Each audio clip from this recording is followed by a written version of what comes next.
The following is a presentation of Muddy River News.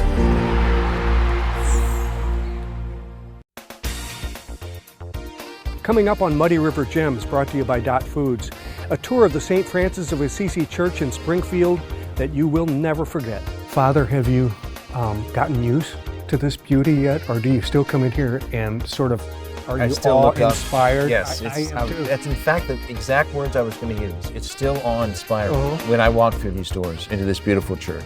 Sisters did a great job securely displaying for public veneration these relics. Most of them are first-class relics. That is, they're bone fragments or hair, something physically connected to the body of these saints. That's on the next Muddy River Gems, sponsored by Dot Foods.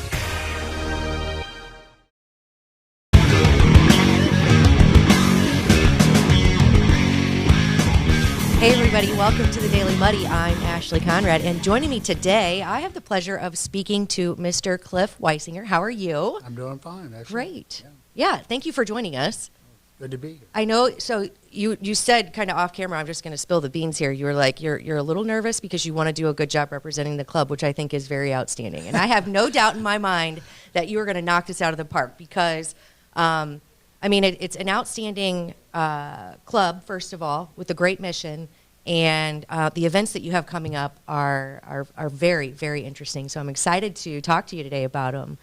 Before we get into the events that you have coming up, let's talk a little bit about who you're with. So you're the secretary for the Quincy Masonic High 12 Club. Correct. Okay, now that's a mouthful. I do know a little bit about the Masons, but can you give me a little bit of information on kind of what the High 12 does? High 12 is basically a service organization of the Masonic Order. You have to be a Master Mason to be a member of the High 12 Club. And with that being said, we consider ourselves a service club where we raise funds to help support different activities throughout our community with an emphasis on youth. Okay. It's not to say that we don't do other things as well, and this year we're making a donation, and last year to the Sunset Home building project. So we reach out to the community in various ways. Excellent. So it's a broad spectrum service league, we'll say, right? You guys do a lot of good stuff, and one of the things we talked about earlier, the events that you have coming up. I didn't know anything about this when I started looking into it, so I'm a little embarrassed to say that, but I'm also excited to sit down and chat with you and learn a little bit more. So when I first started digging into kind of the red tails and what they are, I was blown away to learn that Quincy has a very significant tie to the red tails. Yeah.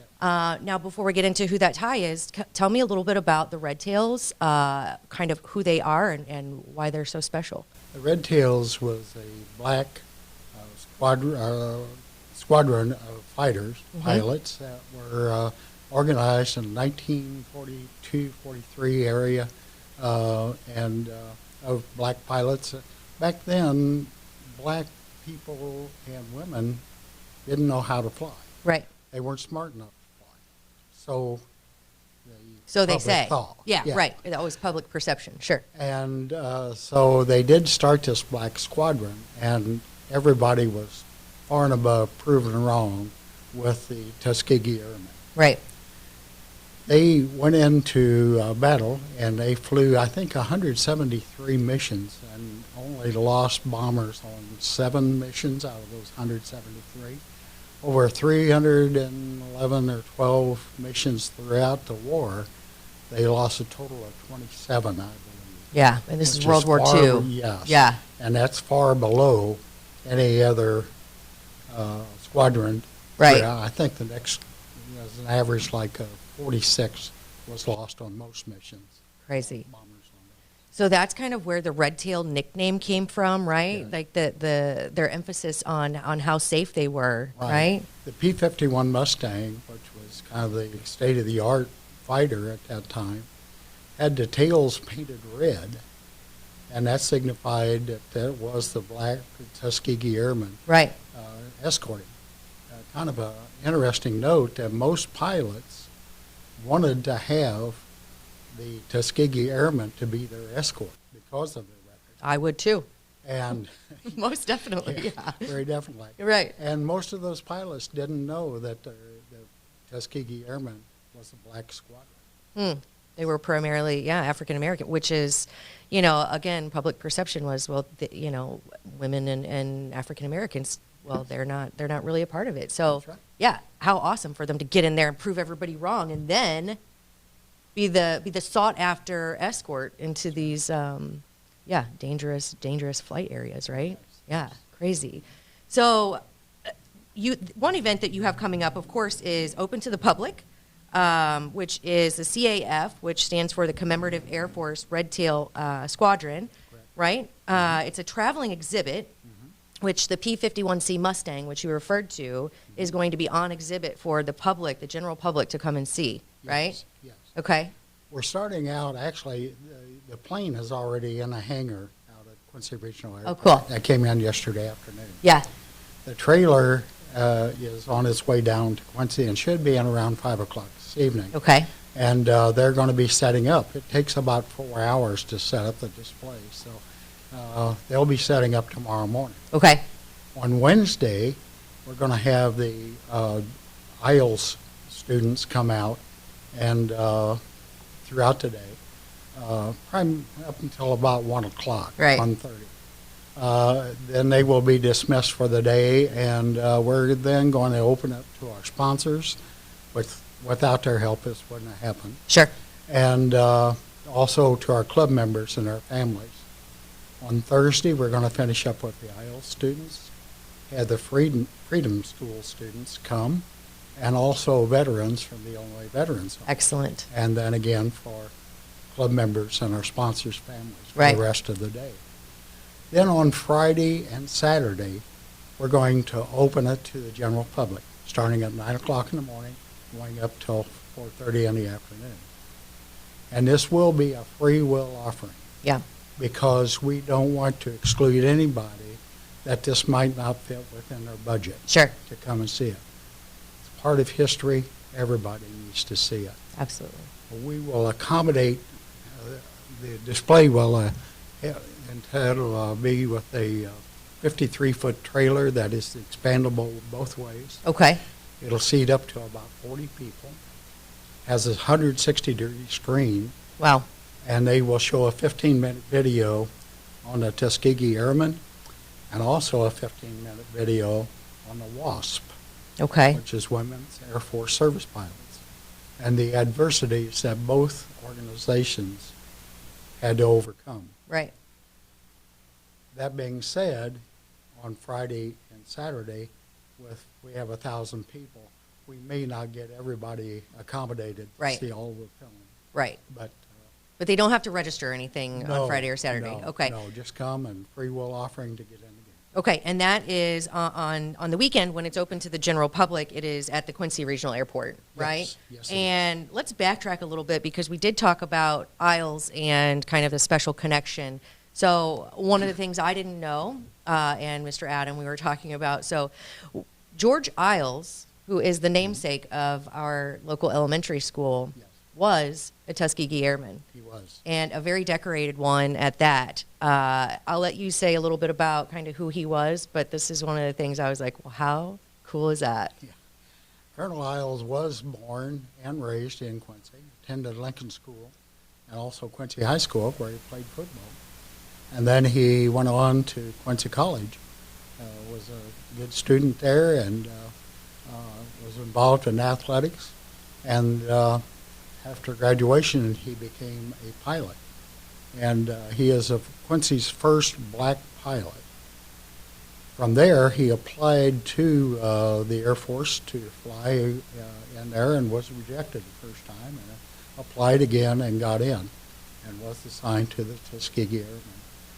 Flew 23 missions, support missions for the bombers, and was shot down on his 23rd mission. And he was released later on that year, and then he became an instructor for the Tuskegee Airmen. Isn't that crazy? Yeah, And this is all during, World War II. He got shot down and was POW of Nazi Germany. I mean, that's just, it's hard to even connect. It's hard to even think about that. But then to think about the ties to Quincy and how spectacular that is, and then to have an opportunity like this to go out and see what it was, again, like the adversity that they faced and how they kind of overcame it and became this force, you know, pun intended, to be reckoned with, right? Yes, I mean, right. it's just outstanding.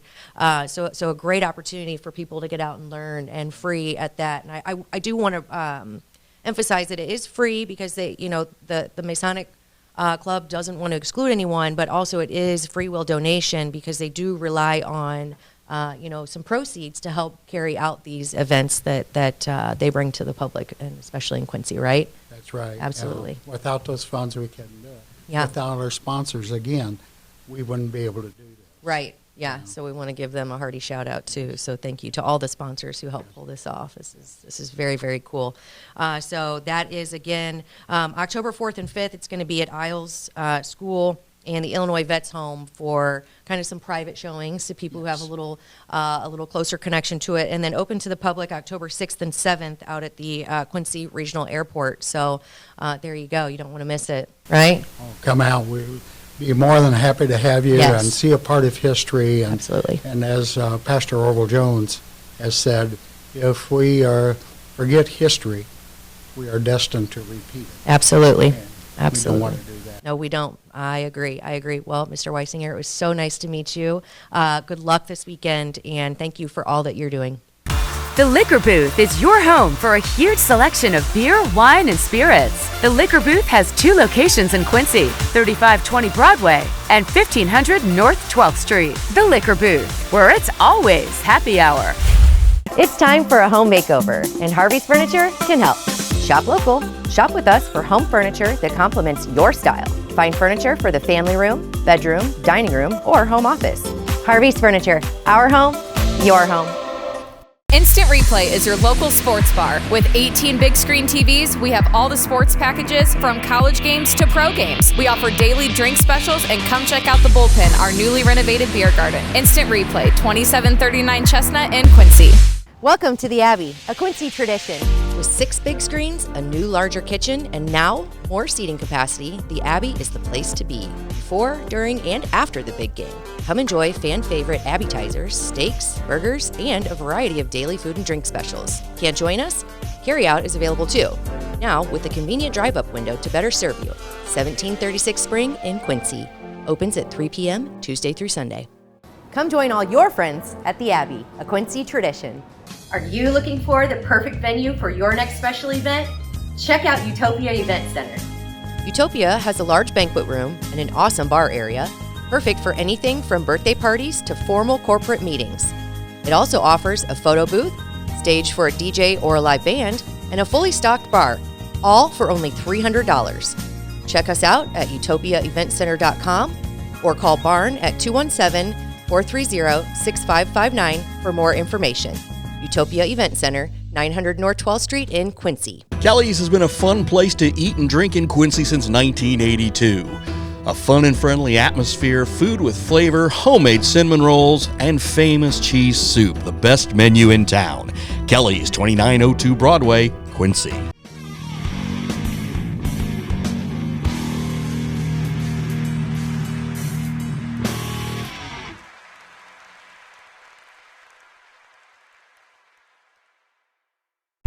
Muddy River News. Our home, our news.